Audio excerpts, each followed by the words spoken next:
Okay, Brian, do you want to catch us up where we're at and where we've been?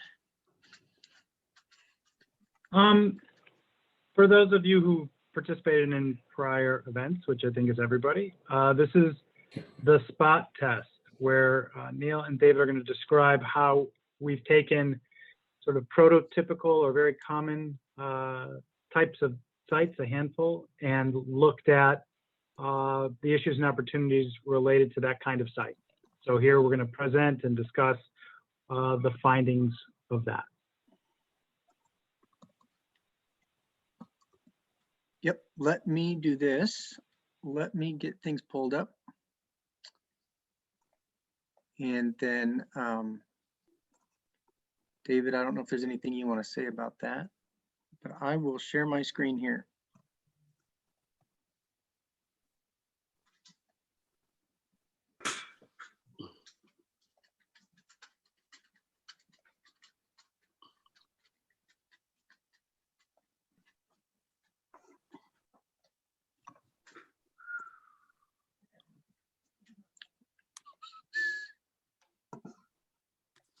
Okay, how's that? I think you all can see that probably. Great. Great. So yes, as Brian mentioned, this is just kind of a review of the Bella Falls spot test. So I guess we'll get started. So as you know from previous conversations and previous presentations, that we have a compendium of building types that we call step buildings. And, you know, these are buildings that you would probably see in any traditional neighborhood, and they all have different thresholds of construction types, finance types, where they might be located within a neighborhood. But based on our conversations with you all in Bellows Falls and ongoing conversations, you know, with the project team, Gary and Sarah, we have identified 3 of these types to test that we feel would be appropriate for Bellows Falls. Here, you get a better shot of them here, you can see better. In one of our recent conversations, there was a conversation about, and a question about carriage barns. We call them detached ADUs, you know, and then this type could be attached to a house. It could be a basement of a house. It could be detached, like as shown here on the left, but it also could be a renovated carriage barn or sitting on top of a garage. The one that we chose to do was an existing house adding a detached accessory dwelling unit to their backyard. And so we did not put it over any kind of parking. We just did a 2-story, 800 square foot accessory dwelling unit. We also are exploring a live work ACU, which stands for accessory commercial unit. So this would not be like a downtown commercial building. This would be like a neighborhood serving, neighborhood friendly commercial space that somebody might have the opportunity to work in. So somebody might live there and then have a little shop space out front that comes up to the street. And then finally, we are playing around with what we call mansion flats, and they're called mansion flats because it just looks like a big house. And from what I understand, you all have big houses there in Bellows Falls, and so we're toying with the idea of maybe one gets replaced, maybe one came down at some point, maybe there's a fire, but that footprint is built back into multiple units. Another approach could be taken to say, you know, maybe this already exists as built and it gets renovated. But we took the most conservative approach and just looked at new construction to build that back, knowing that renovation costs, you know, of an existing structure would likely be less. And so we want to sort of, the purpose of this is to kind of push the envelopes in terms of lot sizes, you know, compact the buildable area, and then push the limits of the financial, so we find out what are the boundaries of the sandbox that we're playing in. Hey, Neil. So, yeah. If people have questions, do you want them to just unmute themselves and chime in, or how do you want to address those? Yeah, please. Yeah, please chime in and we can chat as we go. Happy to do so. this doesn't need to be a formal presentation. And so this is the detached ADU. But before we get into what that looks like, maybe David can explain to you sort of how we determined the lot sizes and the locations where we are modeling these. Yeah, what we did was obviously spot test is, as Neil mentioned, we're looking at the two kind of constraints.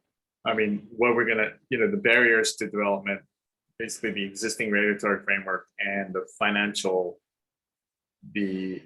financing mechanism, both the prevailing rents versus prevailing costs of constructing or doing anything. And then, we're looking at it as if we are actually we're going to look at potential projects, never pick one from one. That's one of the issues, one of the lessons for small developers. But so we're looking at this, we're just pretending that we're going to look at 3 different scenarios, something that we understood from our previous kind of research, or the things that we've discussed that are probably the most needed, or at this point, something that can be absorbed by the market. So obviously the three scenarios that Neil brought up, described the detached ADU in this case, and then an accessory, a living space with a workspace attached, and then a mansion flat or a conversion of a big house. So what we did was, in the 2 of those instances where we did the mansion flats and the ADU, we looked around looked at the various different situations within Bella Falls, and seeing if we can get a kind of a nominal size parcel with a certain size footprint that we could see from the tax maps or an aerial view. And so it's not a specific parcel per se, but the dimensions are kind of generic. But we think that those are characteristics of that would work in that there are some of these parcels that fit this mold. And then for the live work ACU, what we do is we looked a lot. We figured, we weren't looking in the central business district core, because that has a slightly different condition, but along the Atkinson corridor, basically Atkinson Street. Am I correct in saying that? Yeah, Atkinson Street, because I think I had looked at I think there was a design review board application for a use change for an old what used to be an auto repair shop or a garage, and that was denied. But it's along Atkinson corridor, and then you go up along Atkinson corridor. It's a sort of an intersection point. It's a through corridor, but at the same time, it's an intersection point between neighborhoods on both sides. And so it's sort of the natural location for neighborhood services, small coffee shops, small entrepreneurs, whether if it's services or retail or commercial services. We think that, just our urbanist cap says Atkinson is probably the more natural spots for those things to occur. So what we did was we basically went on Google, Google Street View, Google Earth, and walked up and down Atkinson virtually. And so we came to, I think, what was the address, Neil? Was something Wells Street? I think there's like 3 Wells, maybe. Yeah, it was right on the corner. There it is, Wells Street. It's on the corner of Wells and Atkinson. So we sort of took that because it's an empty corner lot.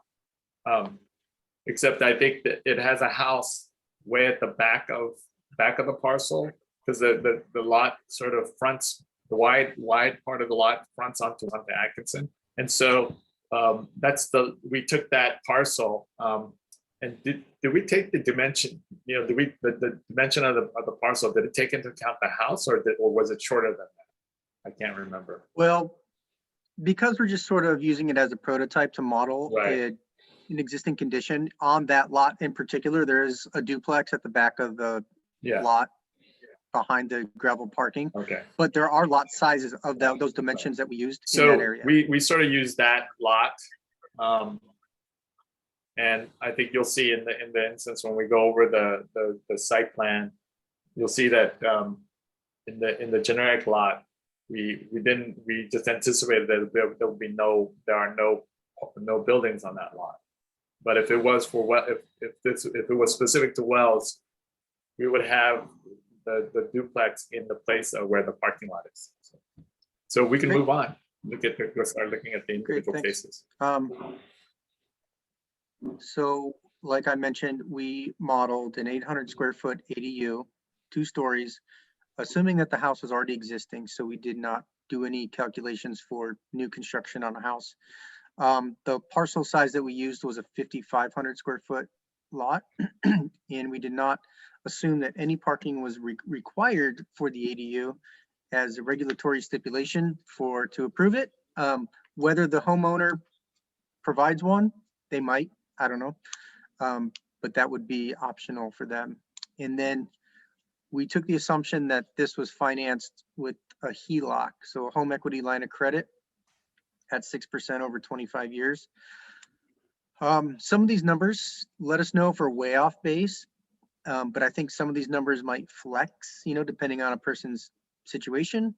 But the total cost of this ADU was $180,000, which worked out to be $198 per square foot. And the rent, in order to get a 10% cash on cash, would be close to $1,700 a month for that ADU. And we use the 10% cash on cash return as a way to just look at a small scale developer investing how much of their own money do they need to put into the project to get it started. So it's not looking at a multi-year cash flow to pay back any investors. It's really just looking at how much are they getting back on their money. And obviously if they're financed with a bank, that's going to be a different calculation. But just looking at their equity, their returns yearly for the equity that they put in to get the financing. So I hope that was clear as mud. I'm just kidding. So here's kind of a Neil, layout of how that might look. Sorry, I'm going to interrupt you here.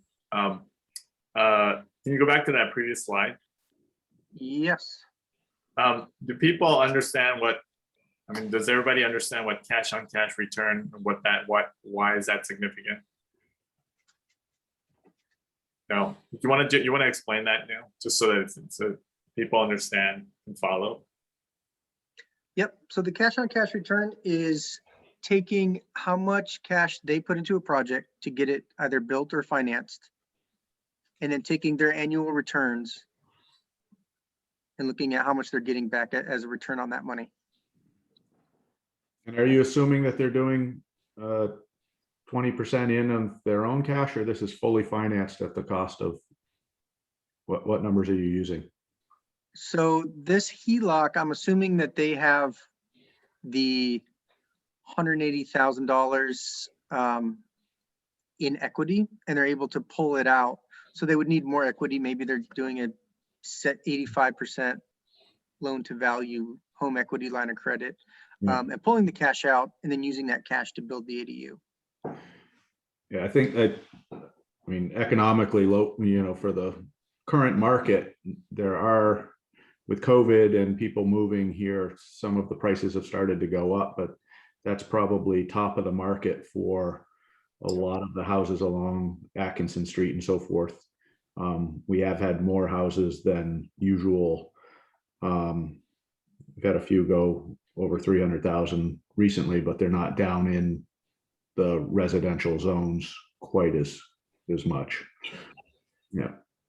But anyway, those are the challenges. And I think that But for sake of example, I understand. Yeah. Where we're, And Sue asks a question of how many bedrooms. I mean, when we say 800 square foot, I would say that because it's on 2 stories, it would be a roomy 1 bedroom or 1 bedroom with a den. Probably that would work in this situation.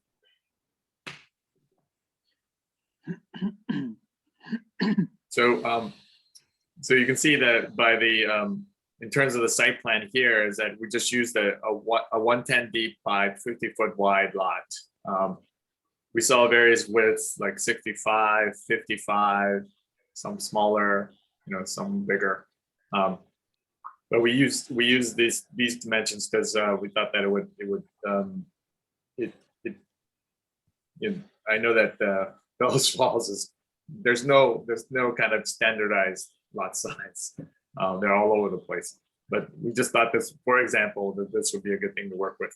And this house is an existing home. We just assumed that it would be a 30 by 60 foot deep house, footprint. And then we would have some left over in the back to create to build the ADU. And there would be room enough on the side of the house for a driveway in order to have 2 tandem spaces, which would probably be only, legally would be considered only for 1 unit. But if it's just 2 units, if they're good neighbors, they might be able to work something out together. But the next page kind of goes over some of the regulatory hurdles or the regulatory barriers, the constraints that we run up against. From what I gather from the zoning rules, the ADUs are allowed here, and in the R7 zones. But it does not meet about 40. I think we indicated that about 43% of all the parcels in the R7 zones don't meet the minimum lot and frontage requirements, and obviously many of those will probably not also meet the front or rear side yard requirements either, and the maximum coverage requirements either. So there are a lot of area per unit. Yeah, there's a 2,500 square foot lot area per unit calculation. So I think that. I think this one met it because we have 2 units at 5,500 square foot. So. Yep. Actually, in all of our examples, we do meet the minimum lot area per unit consideration, but I think that would be one to think about and explore further, depending on how far and you wanted to push any of these unit types. If you were going to do a 4-unit mansion flat, and we'll get there in a moment, but I think that that'd be something to keep an eye on. And then parking, as I mentioned, the parking is, I think that in the zoning rules, it allows, I think up to 4 units, you can have 1 space per, I think it was 1 space per unit. So parking is provided for the primary residence, but not the ADU in this situation in terms of legally, right? So those were some of the relief that you would have to ask for if someone were to be a developer. Those are the constraints that you would run up against in order to be able to have to go to the DRB, file an application, and file for variance. Yeah, and then in our what we heard summary memo that we submitted previously, we have a list of things to also consider with ADUs, homeowner requirements, parking requirements, things that make ADUs much more difficult. And I think that that's a fairly usual requirement that we often run up against when any community that is trying to legalize ADUs. But we find that it's not fairly applied to all rental properties, but just to single families with ADUs, because essentially it's just 2 unit. It's a 2-unit building. We don't, unless there's also a requirement that if somebody were to rent out a single family home, obviously there's no occupancy requirement. And if it was a 2-family, I think we've seen many 2-families just be rented out as both sides rented out. But there's no occupancy requirement. There's no occupancy requirement for a 4-unit building or a 3-unit building. So I think that's a question that the community has to, right, that should look at and wrestle with. If it's just unfairly, singling out this type of rental unit. So David, if there's a 2 or 3 unit, I'm sorry, 2 or 3 unit Victorian house that has a carriage barn, they would be able to convert the carriage barn into residential, to an ADU. And so in this one, you said something about it, the lot coverage was okay, but it said it was not meeting minimum lot coverage or maximum lot coverage. Oh no, lot area and lot frontage, because an R7 requires lots to have a minimum 7,000 square foot lot and a minimum frontage of 75 feet in length. Gotcha. And what about the maximum coverage requirement? This one meets the maximum coverage requirement. I think it had, or maybe it didn't. No, it didn't. It didn't meet the maximum coverage requirement because I believe it's a 33%. Footprint has to be no more than 33% of the lot size. And so just on that cash on cash thing you were saying before, in this example, for the 180,000 home equity line, they would have also put in, additionally, they would have put in $100,000 of their cash and they're getting 10% of that back in rent, or I'm not following exactly the amount that they're borrowing. Is that the cash on cash, or is it the 25% that's not part of the loan? So we're assuming that because it's pulled out on the home equity line of credit, that is 6% as you pay that back over 25 years. I think individual home equity line of credit terms may vary, but I think that that's a pretty reasonable estimate. So that's that 6% interest that you'll be paying. But in terms of the cash on cash, I think Gary I think you wanted more clarification on that. Yes, basically so the cash on cash would be profit margin on the cash you're investing. Is that 10% annual cash on cash? Is that what you're saying? Yes. Yep. And so what are you using? Is $180,000 the amount of cash you're putting in, and you're considering like 18,000 annually from the rental income? Yes. Okay, thank you. And I have some pro forma summaries that I can share, and that'll give you a little bit more, look behind the curtain on the numbers in the pro forma. So I'm happy to send those along. And then Dwayne is asking he has the question, is HELOC really, is home equity loan really 6%? I think it depends. It depends on what I think the conditions are your own. I think this was a generalized, it's not a specific to, Neil, the 6% over 25 years was something that you were generalizing and just using it as a plug-in. A reasonable plug, right? Correct. If you can get a better interest rate, obviously things are going to look better, and maybe you can charge less in rent, or maybe your profit margin goes up. Yeah. So Can I just based add, on on that? Yes, because HELOCs could be like 3% depending on what your life is right now and your credit. So, Yep. But is there, what I don't see in this line by line is what the equity gain is, right? So if you have a piece of property that today is worth $200,000 and you do this improvement to it, because what you're laying out here is what the sort of cash flow changes, right? But I don't think you're calculating into here what the in the end, when it's all paid off, what the gain in the value of your asset is. Is that true? Yeah. I mean, we could do that by calculating, based on the NOI, and then using cap rates and things like that, like you would do in a commercial property. On many of these, we don't, like an ADU, it's really tough to determine like a after resale value, just because the appraiser or the, I guess you all call them listers, are all over the place. Even here in Portland, where we've got a ton of ADUs and we're seeing them, sell with homes, they're still having a hard time understanding what that resale value really is.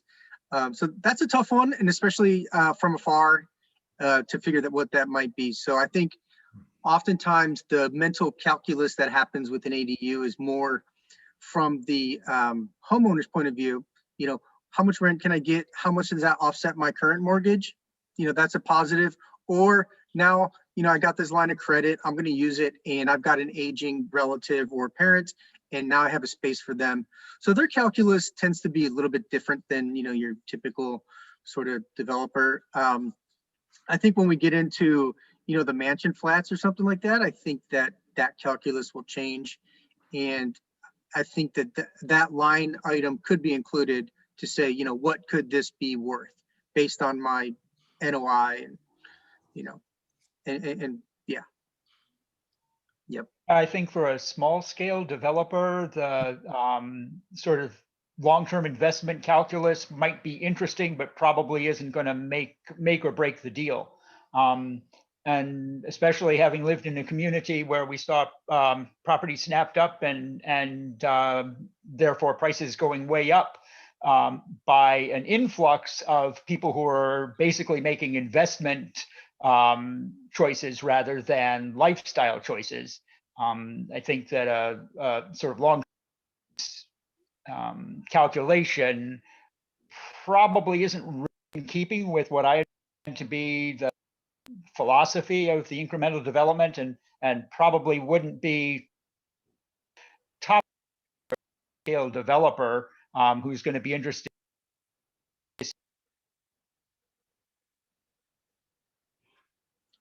Dwayne, I think we lost you there.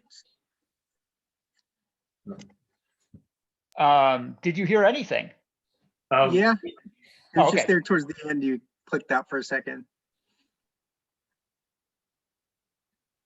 Yeah, the only thing I'm going to say on that though is, I mean, because I just see it as a real plus. We joke in Vermont, like what's a Vermonter with 2 jobs? The punchline is lazy, right? So people have side hustles, people have various things. A lot of people don't have, big jobs with pensions and IRAs and things like that. And so I think that in terms of selling this in a community, I actually think for many of us that, for many of us who stayed home with kids or, consulted or worked for nonprofits all our lives, like our real estate is part of our retirement plan, for instance. So I just think like from the personal pro forma, that calculus is there. It's not as an investor so much as like that asset and that both the asset and the income are part of that sustainability. So that's just my. And I think that with the opportunity for the ADU, it allows the primary homeowner to better manage their home site itself, and it's, I mean, these houses are, you wouldn't go out and build these houses, today as a single family. Many of them are just more than what either can be afforded to build or more than what we need. So further developing, making better use of the Accessory, the other dwelling unit or a garage or a carriage house is a way to make the whole property work, which I think is exciting. And I think a lot of younger people who I've talked to moving to the area, that's really appealing. It's like, oh my God, I can't believe, I don't need all this, but if I could do this, it would work, and that's exciting. And yeah, it's gonna it's gonna change some things, but that's what we want. I think it just opens up possibilities. I think that many different combinations and permutations of the way people live. And So just to clarify one step further, so to understand what the picture you were just describing. So with this unit earlier, Jeff had mentioned $300,000 is kind of a top amount for a lot. So what we're saying is if this was sold today, it would have to be sold as the whole 5,500. You couldn't just sell the ADU, right? So it's the value of the whole thing. So he's saying that the 3,600 square foot house and the ADU, which cost 180,000 to build the ADU, you'd be looking to sell all that to get a return and have some capital gains. Would be the goal of what we were just talking. Okay. Ideally, Yeah, I don't see it as a flip though, necessarily. No, 10 or 20 years down the road, the capital gains from selling the whole sure. unit as a Yes. retirement thing. Yeah. Income. But would not work as a flip because you would 180,000 to build that one unit.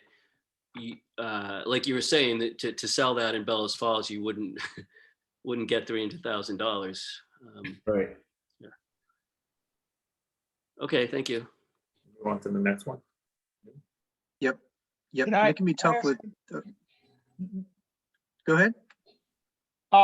This may be a little bit off the wall or off base, but if more than a few of these were done in town, that would start to have a noticeable impact on population density. Has anyone sort of done a macro consideration about what that does to the town, how it changes things, how it solves or produces new problems that we haven't thought about? Well, I would say that the population was over 3,500 when I moved here, and the last predictions looking it up were 3,000 and something. But then with the decline per year, I think the census 2020 is going to come out under 3,000. So we're at probably 15% lower population than we were a decade ago. Already. I mean, I think this could help us I think we have too low a population for the infrastructure we've had at the, all of the people that show up at town meeting were like, couldn't believe the number of kids in the school and saying, why do we have both of those buildings? We had that many kids in just the middle school when I was there. We had twice that in the high school. And so I do think that the infrastructure exists for the more population. Currently, I mean, unless we started consolidating that stuff.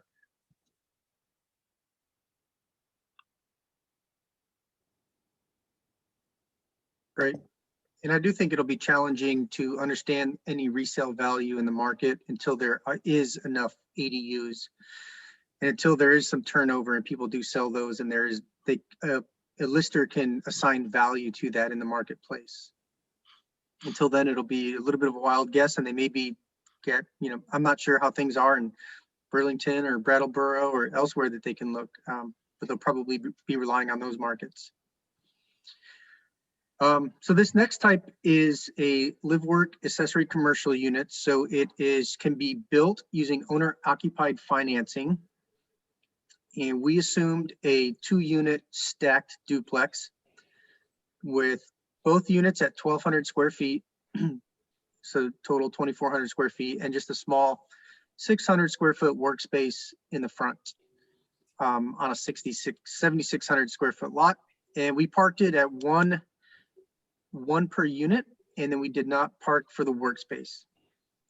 But interestingly, this can be financed using owner occupied financing. So the trick will be it won't be easy, but the trick would be to get a bank to understand that the federal guidelines underwrite up to 4 units, owner occupied, and allowing 25% of that building program to be non-residential space.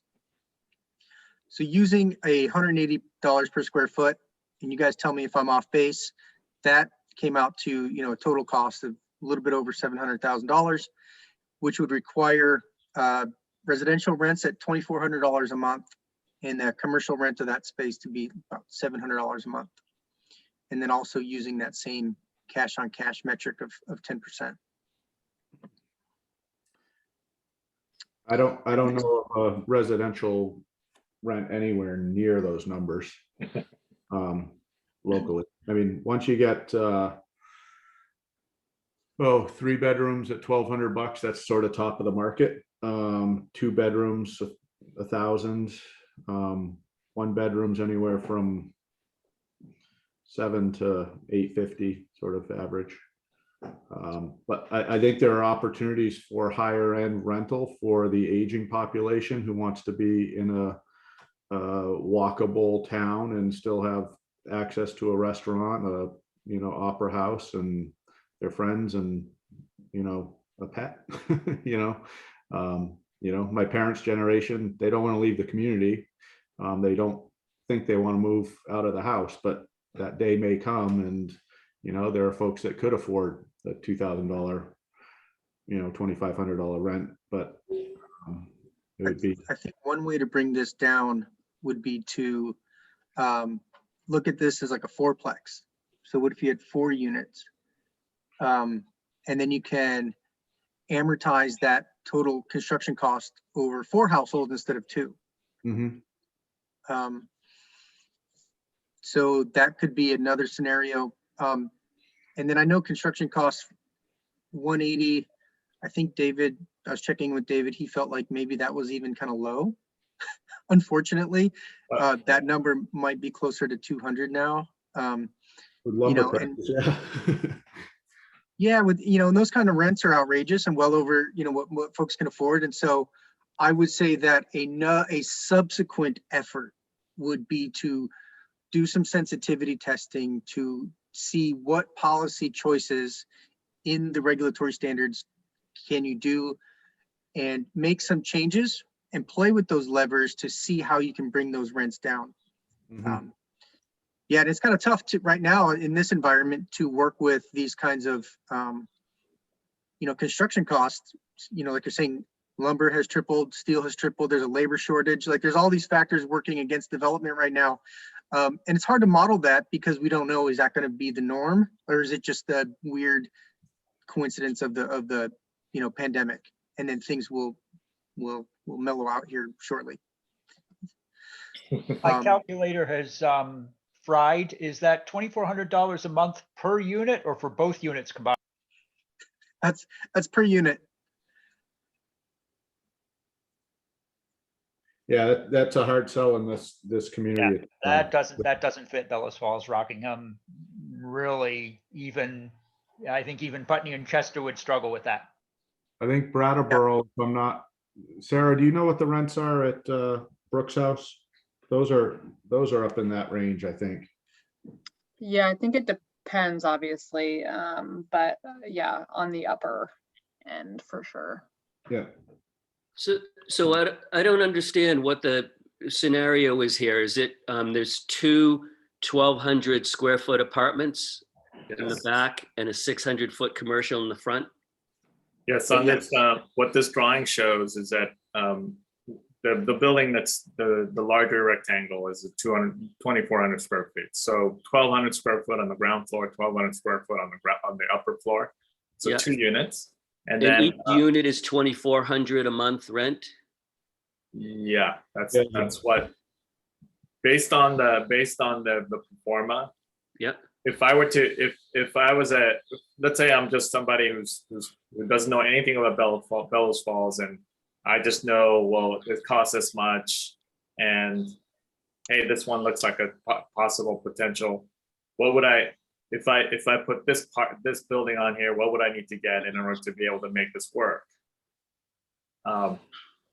These are the numbers. So obviously it's way off. It's way off the kind of what's possible in Bellows Falls. So I would have to go back and figure out, okay, what would make these numbers work? How can I get closer to the reality? Meaning, as Neil mentioned, one way is to actually make 4 units instead of 2 units, right? Amortize them over 4 units plus the workspace. Well, and so if you're local, what's small the developer- property though? Like, where do you find this I mean, is it an existing duplex and you're adding on to it the commercial in front, or are you finding a 7,600 square foot It's a lot? completely new construction. It would be completely new construction. And where are the lots like that? We were looking at along Atkinson Street. And we were looking for a corner lot. And we looked at Wells, the one that's on the corner of Wells and Atkinson as the model. Oh, it's the same lot as the first? No. So that's the parking for Steve Moore's building. by Yes. Will. Yeah. And if you're a local small scale developer and you're trying to farm your community and you're investing in the community, not just for your metrics do not just include the spreadsheet returns. There's a small developer that we work with in South Bend, Indiana, that's working in a devalued neighborhood. And he is willing to take 7%, right? So if you're a local developer and you can change your return metrics, and maybe that brings it more in line with achievable rents for the local area. This 10% cash on cash is probably more of your typical what your typical developer would want. Mm-hmm. So there's different levers to play with and pull, and we could run multiple scenarios, as a future effort to understand what it would take to get that to the local achievable, palatable, tolerable rents. So I mean, what this spot test points out that is it's extremely challenging to build anything that's mixed use in a way, small scale mixed use. It's expensive, yeah. And then it can be even harder and more expensive if there's zoning obstacles that get in the way. Right, and so these are some of the zoning considerations that we kind of highlighted as we built this out. Yeah. But one of the things I want to point to is that, Vermont's about to pass a bunch of money for housing, and, it will include missing middle housing money. And I think, towns have to really be thinking about how can we catch that? How can we advocate for ways to catch that? Because, and I don't know what the answer is, right? I mean, but that's something where previously when the state put money aside for workforce housing, the only entities that could work with that were the folks who work with low-income housing and affordable housing. And it wasn't because money couldn't have gone to something like this, right? There just wasn't a way to make that happen. So I think, just as with the recent thing where they gave landlords, whatever it was, up to $30,000 to bring units back online to add to the housing stock, there are ways that the state's housing commitment can flow into these kinds of projects, but it's going to take some advocacy and some creativity to bring them in. But, that's one of the ways to nibble away at the pro forma. You're exactly correct.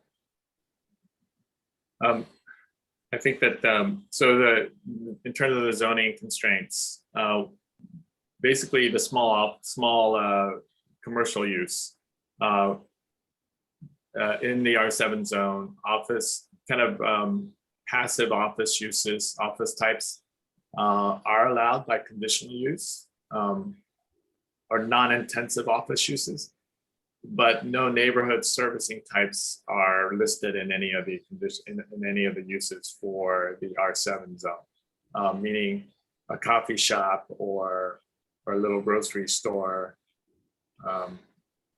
things like that. Minimum lot size per unit, there are plenty of different lot sizes. And then this lot does not meet, once again, the constraints of the lot size and dimension requirements. You run up against that relative to the front, rear, and side yard requirements, as well as the frontage. And then in this case, in the drawing, I put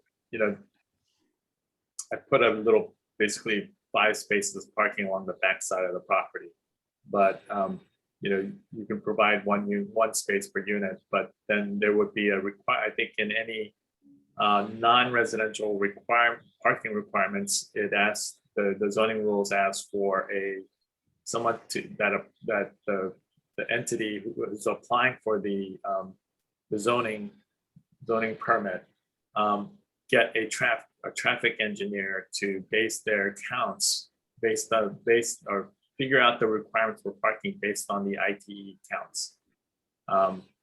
And that could be just that in itself, that requirement could be onerous in terms of you'd have to go and get another consultant, and then it would take time.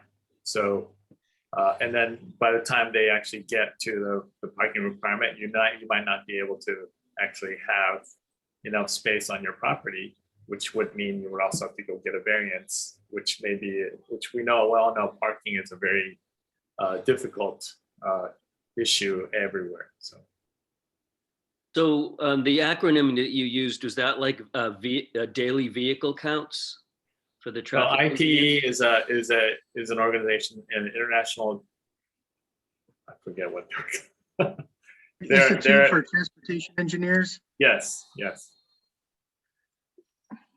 They've done produced parking and traffic counts, what particular use might generate in terms of parking wise, but there have been lots of research kind of delegitimizing their numbers that they come up with. Yeah.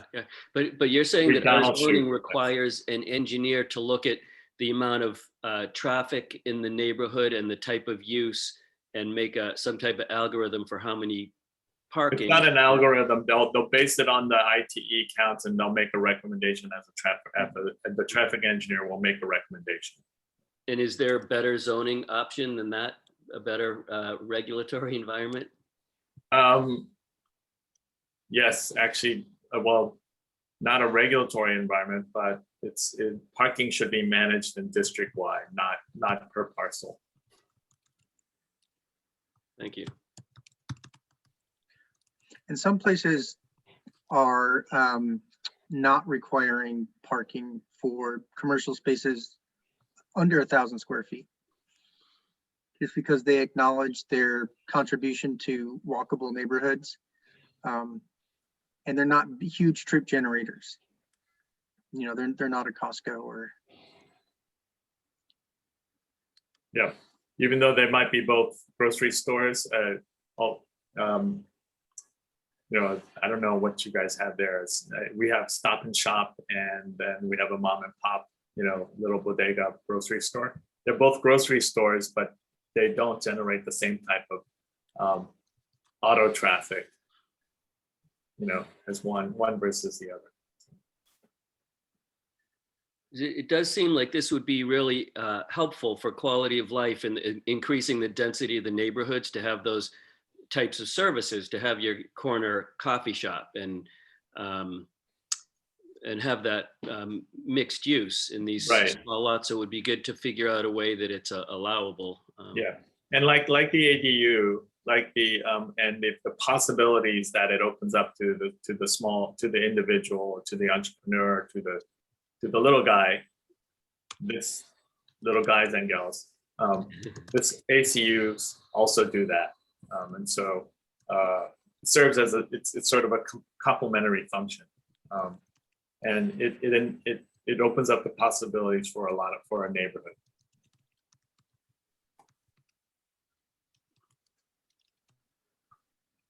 Okay, Neil, do you want to move to the next one? Yeah, do you want to talk about the mansion flats? So we put this on an 8,800 square foot lot in the section of town kind of adjacent the cemetery. So it's not a large lot.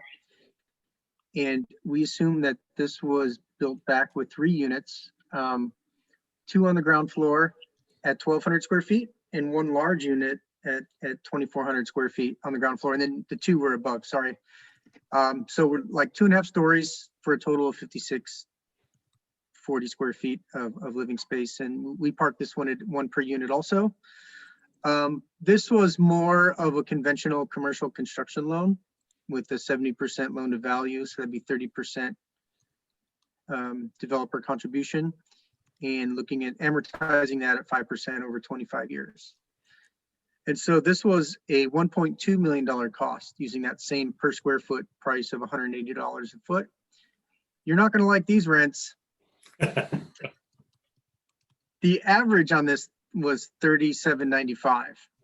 So this is well north of over $2 a square foot, but it does achieve that cash on cash return of 10%. So there's clearly some things that could happen here, some different metrics that could take place to adjust those numbers. But if we were just to take, land costs and construction costs as they are and ran this program out, this is what it would have to be. And then this is, you can kind of see an example of what we mean by mansion flats, just that they look like a big, large house. And I'm sure y'all are familiar with that building type.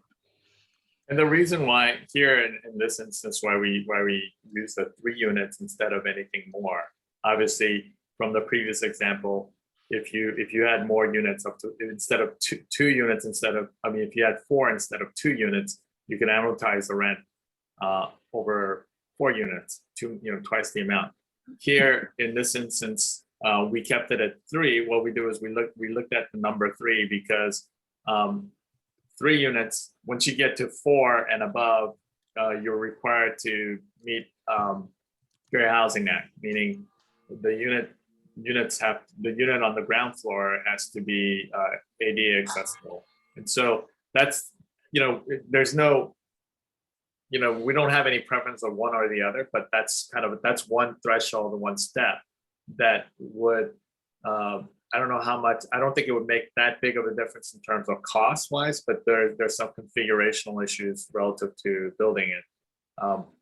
And then then you get to, we end up having a 4,800 square foot building, and you divide that by 3, you get, they're fairly large units. And so, you could obviously divide up into a lot of more, more smaller units.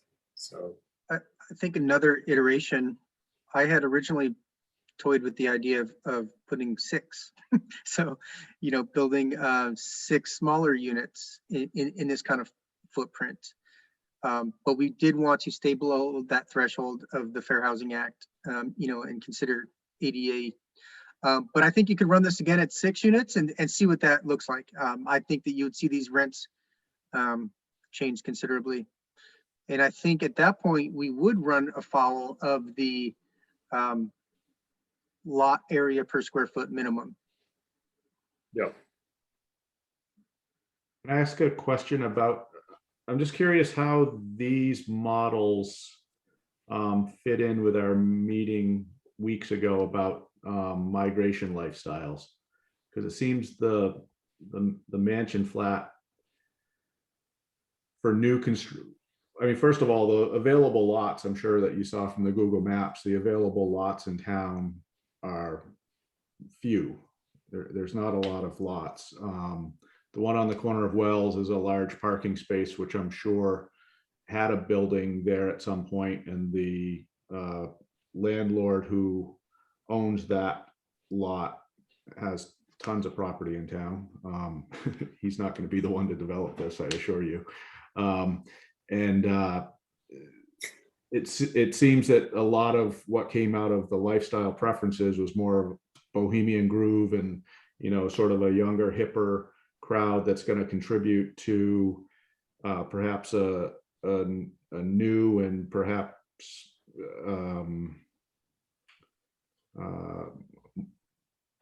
more adventurous type of way of generating revenue. They're going to be the artists. They're going to be the ones that are bringing businesses to the downtown. They're going to be working remotely.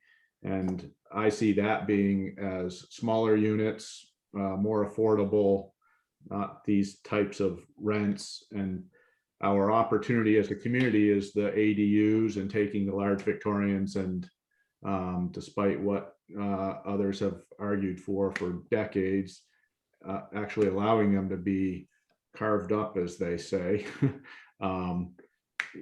I look at it as we're not carving them up, we're preserving them in a way that no one's going to be able to afford some of these big buildings. And there's one I walk by and I look at the architecture just starting to rot away. And this is somebody who has put money into it, but it's to just restore that little piece is going to be a few $1,000s, and nobody's going to do that. It takes a man lift and a carpenter with a lot of skills to take care of that type of thing and get flashings up under, you know, custom soldering and things like that. That's just a lost Might art. be a push to like not allow that much density, right, in these reuse of these large buildings.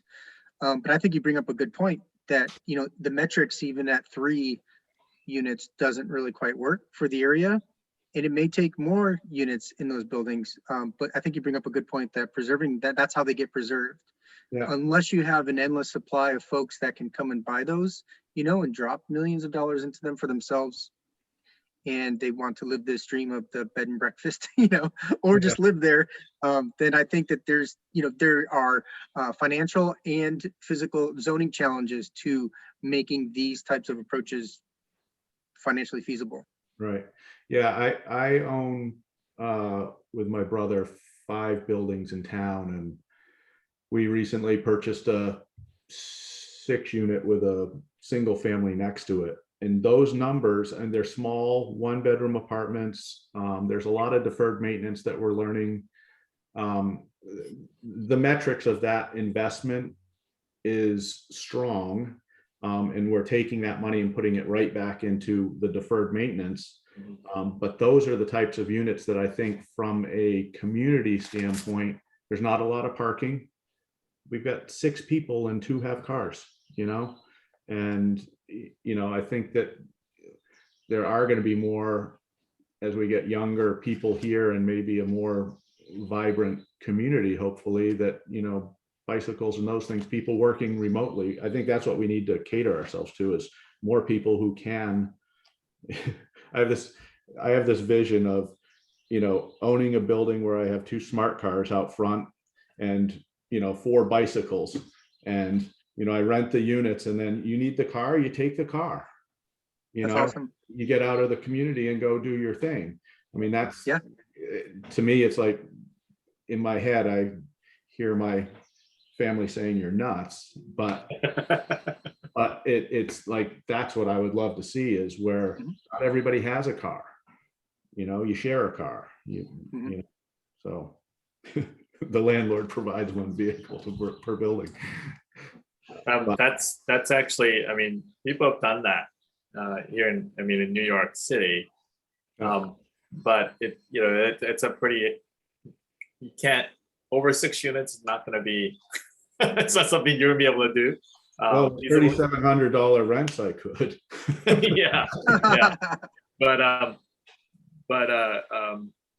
think looking at it as a community, looking at those issues, looking at how to not solve the part. There's no solving the parking problem. I mean, everybody thinks that there's a solution to a parking problem. We can't even agree what the parking problem is often. Yeah. What is it?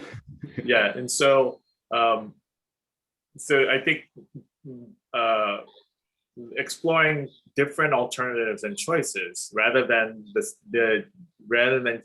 straitjacketing ourselves into thinking that the only way to have a car is to, you know, to own one and buy one, which becomes a ball and chain for a lot of people, actually, especially those on the lower end of the income scale. And so I think exploring those issues, providing more options for people to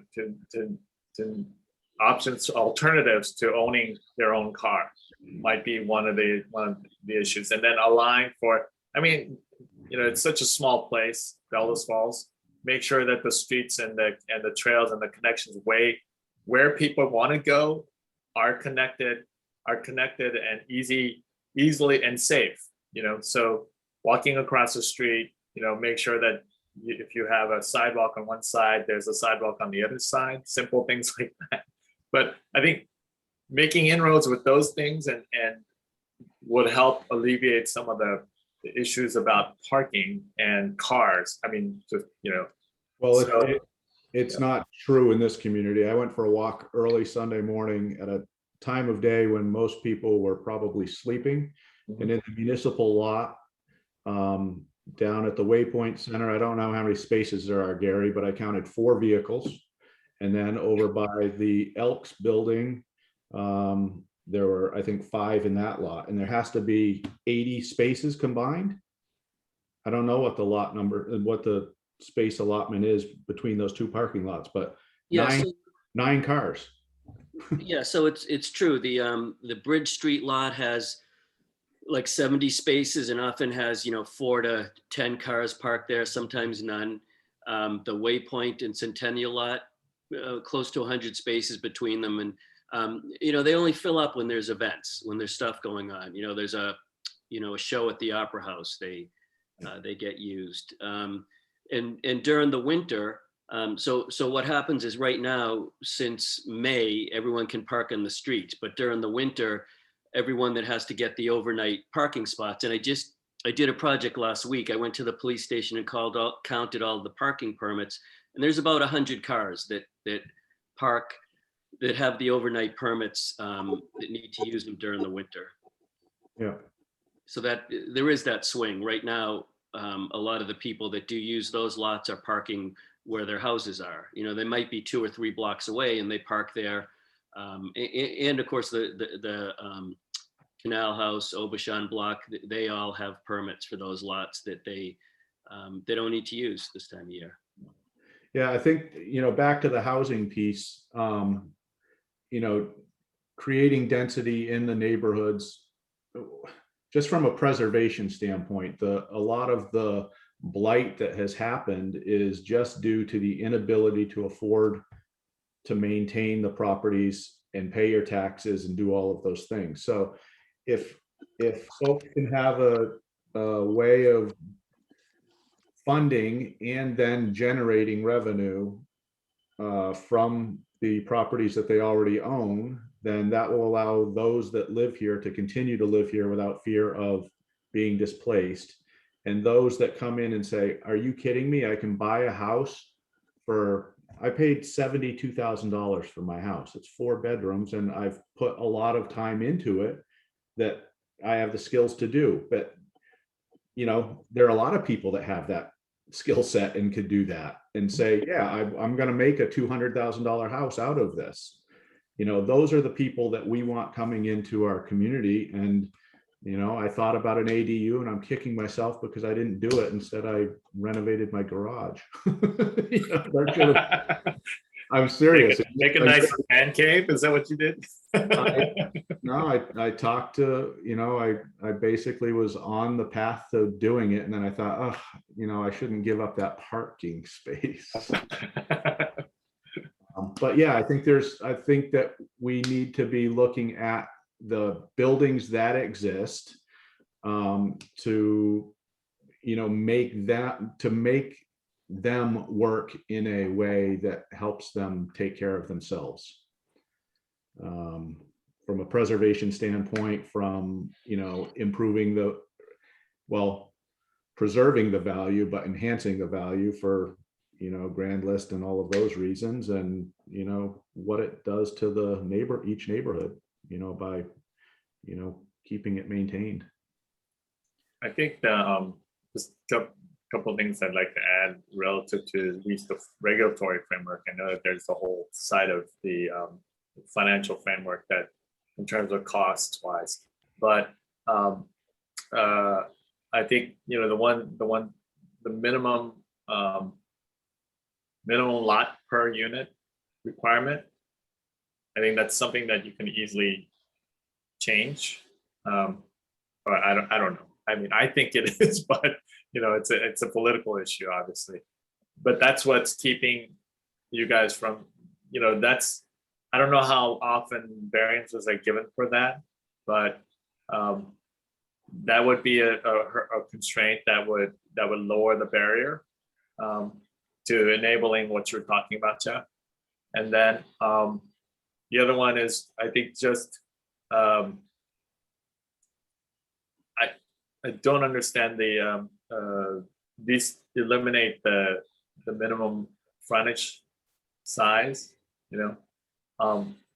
looking at the setbacks, and the frontage, the numbers requirements, because it doesn't really match a whole lot of it doesn't match a lot of the buildings that are, a lot of the parcels that exist in Bellows Falls, and so those might be something that may be easier to do without a whole lot of political upheaval, but I think you to guys jump know on that, better. David.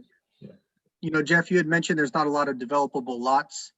So as the rules change, maybe folks with large lots but small usage, right? So maybe they have a small house on a large lot, can cut some of that lot up, subdivide that a little bit.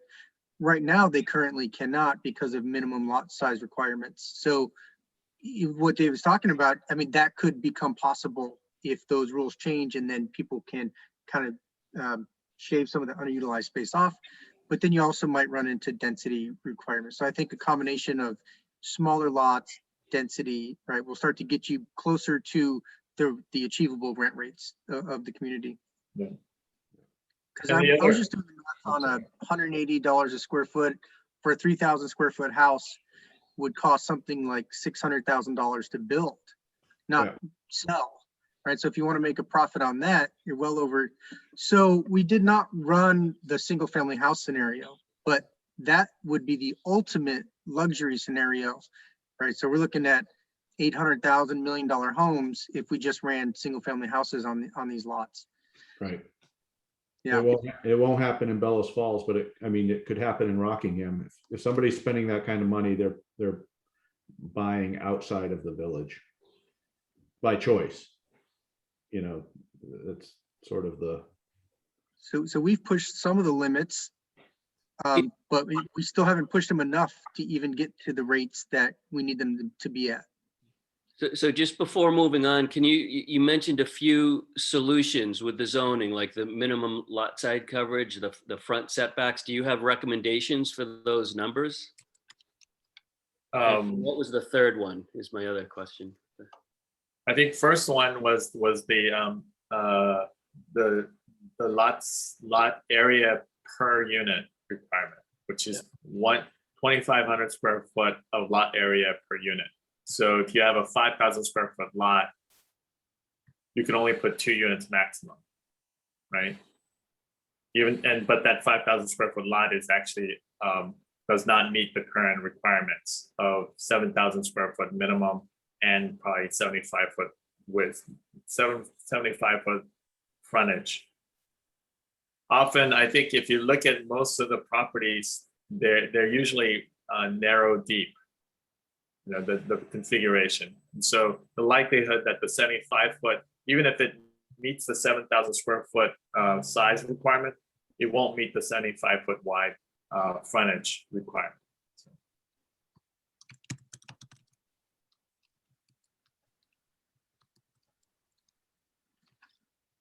I just had a question. So you mentioned the, I guess I'm asking similar to Gary, but is that R7 we're talking where Yes. we'd like to change the, okay. Yes. I We're went just to my looking at first, primarily R7. Yes. okay. I went to my first planning and zoning meeting, so I even knew what that meant when you said it. So I just wanted to verify that. Nice work.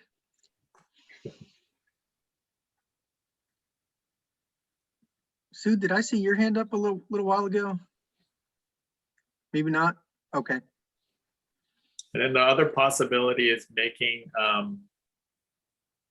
within the corridor of Atkinson, you might add some additional conditional uses or make it a little less specific and more general that encompasses neighborhood services, rather than right now, because Atkinson Street is all covered under I-7, and it's so the only thing that's allowed by right in that area is 1 and 2 family dwelling. All the others are conditional uses, and it has the ones that I think we might consider that is that have either housing or or commercial that might be considered neighborhood services is multifamily dwelling, which is a conditional use. We have, I don't know what it means by residence office. That could be just like an accountant having an office with something out. But you have residential care, nursing care, family, child care, that could work under neighborhood services, community center, but it does not include anything like a coffee shop or a small retail store, a gift shop, anything that anybody might, let's say somebody who wants to do a maker space and they might be doing a little pottery, but at the same time, they're open to as a retail establishment. Those kind of stuff happens a lot, and they're the ones that cannot be taken away by they're not going to be competing against online retailers. So they're specific to the location and they're durable in that sense. And so, but none of that's part of not even the conditional uses on this in that area. So you might consider not to have it all over R7, but actually consider just the Atkinson corridor, or maybe there's another corridor that can benefit from having those kind of uses. So I would just start there and start chipping away one little thing at a time and see what happens.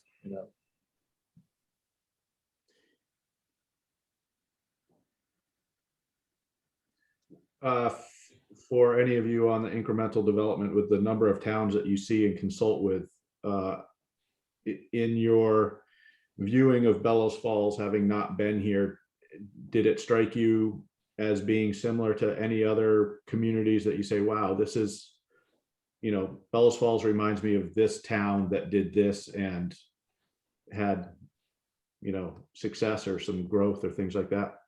Oh, no, I keep thinking of Eureka Springs, Arkansas, when I look at Bellows Falls. Okay. We have not worked with them. We have not done any, so I don't know what they're doing on the regulatory environment. So I don't know that they would be one to, but I think that I get the same kind of, anyway, you guys remind me of Eureka Springs. As far as going from discretionary to by right, I think South Bend, Indiana has done a lot of really good things in their zoning code to make it possible to get the whole wide range of middle housing allowable. So, where it was primarily focused on single family and duplex, now in a neighborhood, and it's in that link that I sent in the chat, that small scale developer is doing everywhere, anything from tiny homes, which he now has built, and they are being sold at an affordable rate. So it's unsubsidized affordable home ownership. I think he's selling those for 180 or 200, like it's pretty inexpensive. He plans to do duplexes, a multi-generational triplex, fourplexes, and he is working on large adaptive reuse to host multiple incubator spaces for local folks starting businesses. But all of that can happen right in that little section of his neighborhood because South Bend changed their zoning and they changed their parking requirements. Mm-hmm. Thank you. And it doesn't have to be an overhaul of your zoning rules. There's some key elements to the zoning rules that will probably unlock a lot of things. Yeah, I think we need a few examples that sort of one or two success stories can start to change the flavor. So that's what I'd love to see. The fact that you would that a case study would influence the way you guys look at things is it's kind of unusual for the Northeast, isn't it? Most people are like, if it didn't happen here, it doesn't matter. That's a kind of vibe that I get often from Terrytown, is that oh, that's somewhere else. It doesn't matter. Yeah, we're special Yeah. and unique, and Yes. there's no place like here. Yeah. You got that right. Yeah. You'll see when you come visit.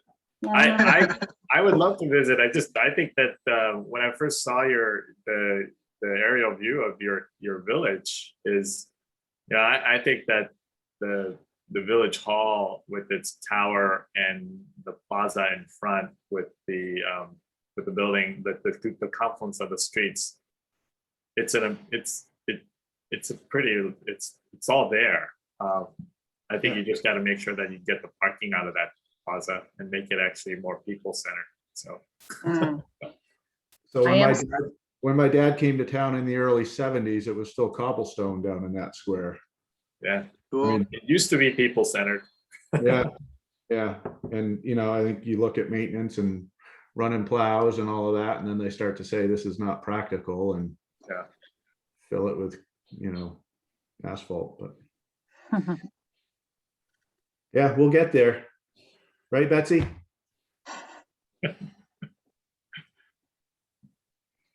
You have a lot of people. I think all of you are, that's what makes Bellows Falls. So Yeah, I think there's a good energy, and,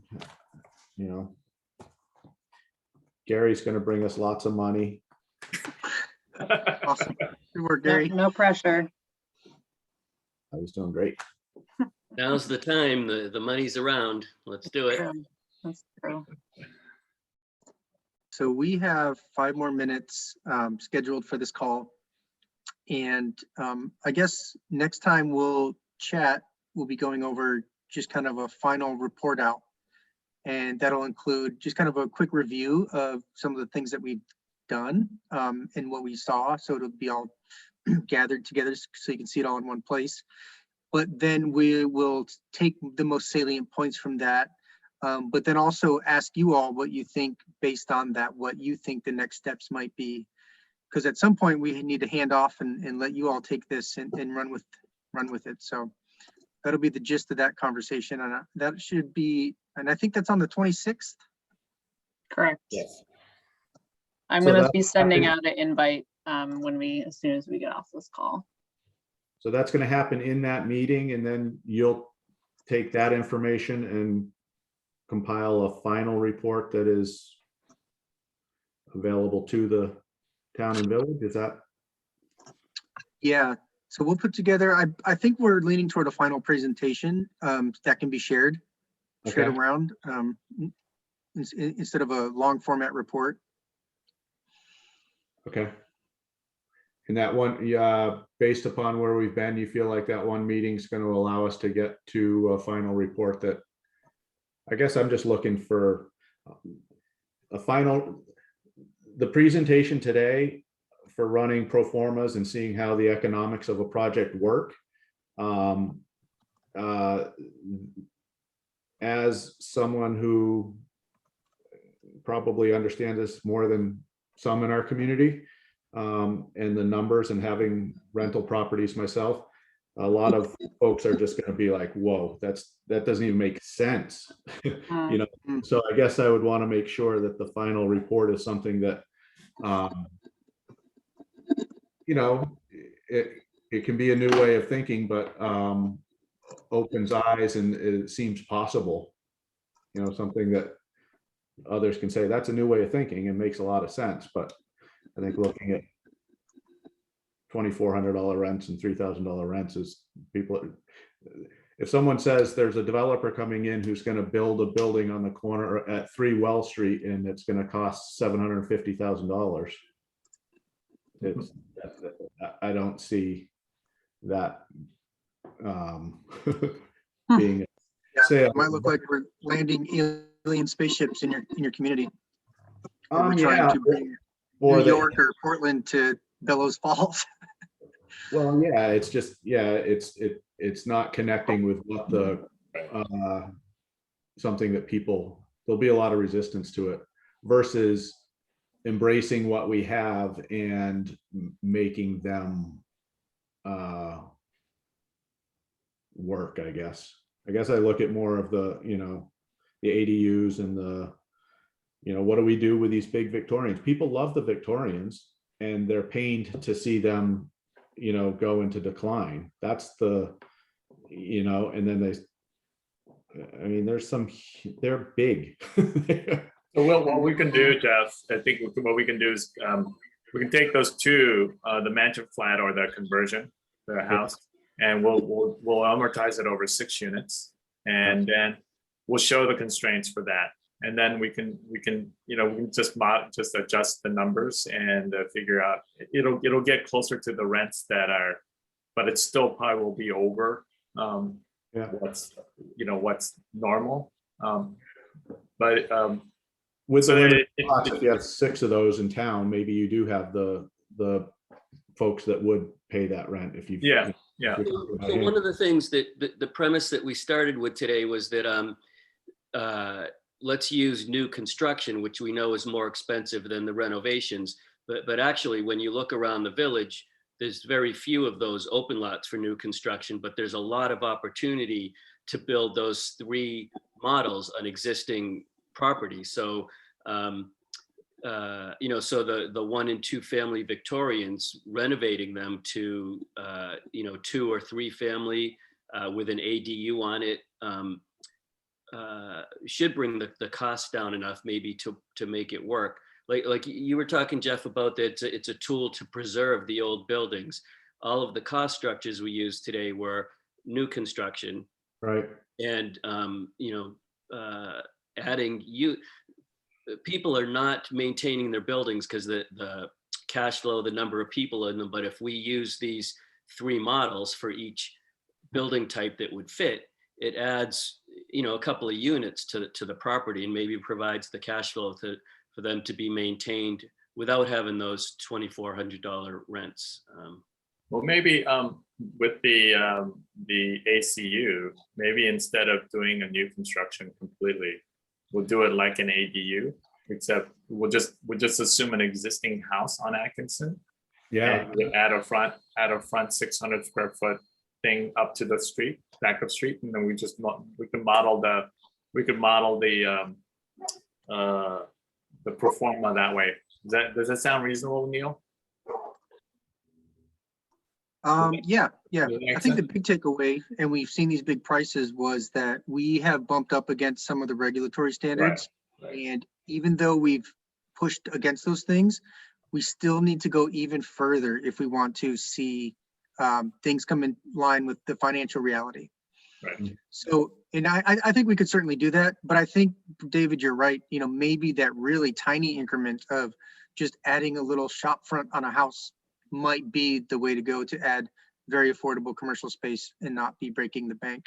Right. And then we can assume a redevelopment, you know, cost and look at, adding 6 units in an existing large Victorian. Sure. So I think that covers those scenarios and gives some room for people's imaginations. Would you like some, or do you have photos of some of the carriage houses in town? I mean, would that be useful for your presentation? Because I'm just thinking it would make it a little more personal, and those in the community who see the report would be like, oh, you know, here's that building on that street. That's that building on that street. I mean, you could walk around and probably get a dozen photos. Yeah, if you could forward that would be great. We could plug that into the images, and also both the carriage, basically what is it called, the carriage barn, and also a big mansion, that one of the mansions that you see that are, you know, one of the 6 mansions that would be great. We can put that in, just for example, something like this, and also if you can, when you email, just maybe we can also make sure we find out, look at the square footage, that we're within the same square footage range. Just one question in modeling the larger Victorian. So when you have 4 units, there's a shift between 4 units being residential and more than 4 units being fall into a different category. So does that impact what we're, you know, the incremental development of? Well, it'll shift the financials. I mean, what you could, how you, the type of loan, right? But still worth doing, still worth looking at. Yeah. Okay. It should be fine.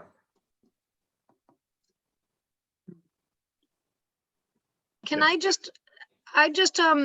so it sounds like you answered the question I was going to ask about an actual Victorian that we have here. But say we have one family living, could we do an example of like 3 units versus 6 units? So they could Yeah. see, The the difference. In the terms of difference number. on the loans and yeah. That would be awesome. Thank you. Yeah, that's actually a really good idea. We should also build a single family. I know that single family is often considered the default, but sometimes it's good to see what to build a new single family house will cost, or buy a new single family house, or rent one would be. And then you realize real quickly that that is a luxury product, and then you start to add units to that to reduce the costs. So I think, yeah, seeing 3 and then going to 6 and seeing that relative difference is going to be impactful. That's a great suggestion. Well, I mean, in terms of the single family, what I was thinking was that are there any, I mean, obviously not full-size 7,000 square foot lots, but there seems to be 2,000 square foot lots, are there any empty lots like that? And if so, can we imagine putting in a small house rather than, and seeing what that would cost, and because it's more realistic to what could happen, but we will also run up against the regulatory constraints, because the zoning doesn't allow for that to happen by right. Yeah, there are at least a few quite small properties around that are undeveloped right now, perhaps because of some of those restrictions. Yes. So that's something that could be looked at, and I think that might be, one place where a single family dwelling would make sense. I'm wondering though, it's relatively easy to come up with a estimated, cost per square foot for new construction, but I'm wondering if it just gets to be prohibitively difficult to come up with a reliable number for reconstruction, since renovation can vary all over the place depending upon what's already existing. Right. But certainly taking a look at doing a renovation versus new construction, if you can do the renovation for 50 or 60% of the new construction, then that dramatically improves some of the rental figures we were looking at earlier. And I think it fits more in line with what my sense is most people in the town would be expecting. Just to throw this out quickly, I was speaking with one of the local listers back before pre-pandemic times, and they were mentioning to me that one thing that always comes up in talking to builders and contractors and potential developers and so forth is that the cost of construction is greater than the sale value of that property as soon as it's built. So if you can build something and only sell it for 80 or 85 cents on the dollar, that's already a huge disincentive, unless you're looking at a really long term where the property is going to make a small amount but steady amount over a significant period of time.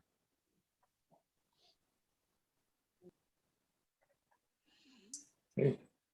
I think we're past time. Making So assumptions for redevelopment is very tough. If you have a figure, I'd love to hear it. And if you're saying 60% of what we've been using, we could run with that. Because I mean, every home is going to be in different conditions. Yeah, of exactly. disrepair. That's a complete guess. I just, because there is a significant amount of upfront cost in terms of foundation and structure and roofs, and if a lot of that is in decent shape already, then maybe you could get in. I don't know. I was just curious if anybody has. I'm sure somebody does have experience with sort of trying to figure out what good metrics would be for that. Yeah, I'm completing a gut rehab of we called it the cottage. It was an attached unit to a 2-family. And it's, I mean, it had a foundation, but all the joists came out on the first floor. And yeah, I mean, it's gutted, new electrical, plumbing, et cetera. So Yeah. it's significant. It's more money than we probably envisioned, but you know, we obviously ran the numbers to make sure it would work long term, but it's less than what we're talking here per square foot for sure. And I can figure that out, you know, give sort of a sense. Sure. Great, that'd be helpful. Thanks. Yeah. All right. We're at 4:40, so we don't want to keep people obviously longer than they have to. So I think we're gonna wrap this up. And Yes, well, thank you guys so much. That's really helpful. Yeah. And thanks everyone attending for the conversation. I feel like we're way farther along now. This is great. So we'll try to get you some photos of some things, and That'd be great. if there's anything else you need for the reports, I just want to make sure that we get okay. Fantastic. in the Jeff? end. Yeah. I Thank you. put in the chat, but if there's anyone that you think like absolutely needs to be at our wrap up call next week, please either let me know, send me their email, or when you get the invite, which I'm going to send out right now, forward to them and, you know, make them go. It's going to be the 26th, which is a Wednesday at 2 p.m. And it will be recorded. So yeah, if you can't make it, but I've already got a huge list of people, but just to be sure, if there's someone that you think really needs to hear what we've been working on, what you guys have been working on in InkDev for the past many months, let's get them there. Thank you guys very much. Thanks, Sarah. See y'all later. Thanks, everyone. Thank you.